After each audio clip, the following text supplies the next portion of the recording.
Tréner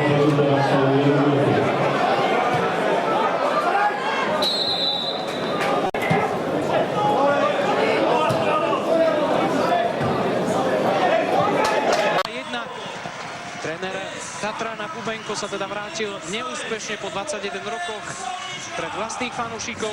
Košice prekvapujúco podľahli Zlatým Moravcom 0-2. Spartak Trnava zvíťazil pre bielých Anderov vo veľmi dôležitom súboji s Trenčínom 2.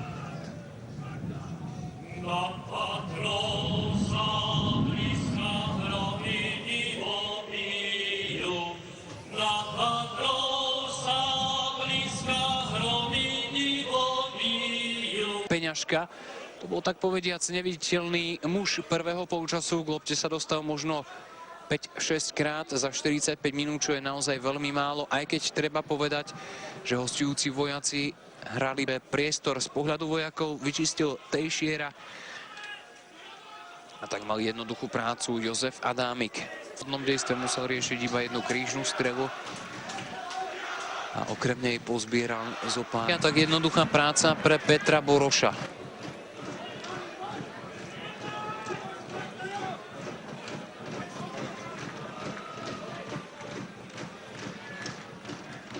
Brána výborne chrbtom.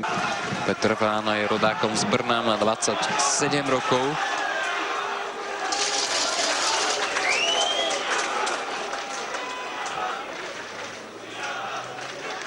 Bratislavský Slovan. Mijavčanov čaká v sobotu 4. mája